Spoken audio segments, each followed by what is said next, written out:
وہ کون سی کنڈیشنز ہیں، کون سی شرائط ہیں، اگر وہ انسان وہ شرائط پوری کر لے تو اس کی دعا قبول ہو جاتی ہے۔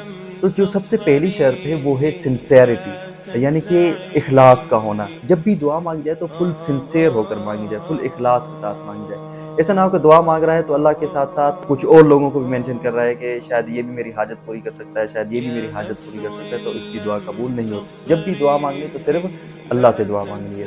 یہاں تک کہ یہ بھی حدیث میں آتا ہے نا کہ جب بھی اگر جوتے کا تسمہ بھی ٹوٹ جائے تو وہ بھی اللہ سے مانگنا ہے۔ اور جو دوسری کنڈیشن ہے کانشیسنیس آف دا ہارٹ، جب بھی مانگنا ہے تو دل سے دعا مانگنی ہے، اور یہ یقین ہو دل میں کہ جو میں دعا مانگ رہا ہوں اللہ میری دعا کو قبول کرے گا۔ اور حدیث میں آتا ہے کہ کوئی بھی عبادت یقین کے بغیر قبول نہیں ہوتی۔ مثال کے طور پر کوئی نماز پڑھتا ہے اور اسے شک ہو کہ یہ پتہ نہیں میری نماز قبول ہوگی کہ نہیں ہوگی، تو اس کی نماز قبول نہیں ہوتی۔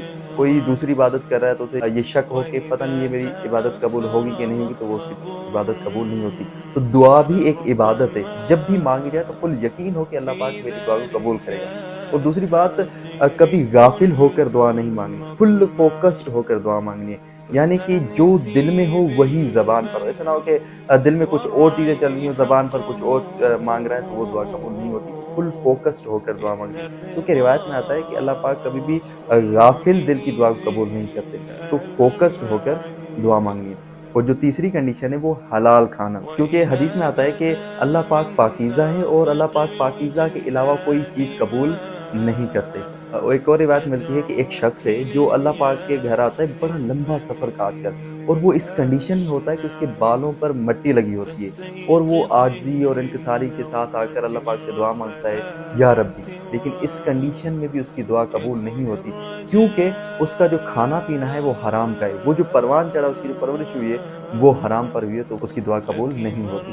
اور جو چوتھی کنڈیشن ہے وہ یہ ہے کہ کبھی بھی گناہوں کے لیے دعا نہیں مانگنی، کہ کوئی انسان کوئی گناہ کا کام کرنا چاہ رہا ہے تو اس میں دعا مانگے کہ یا اللہ یہ میرے لیے آسان کر دے، تو وہ اس کی دعا قبول نہیں ہوتی۔ اگر وہ چیز اس کے لیے قبول ہو بھی گئی تو اس کے لیے اور خطرناک ہے، کیونکہ اللہ پاک نے اس کے لیے اور برائی کی طرف راستہ آسان کر دیا، اس کے لیے جہنم کا راستہ آسان کر لیا، تو اس کے لیے اور خطرناک ہے۔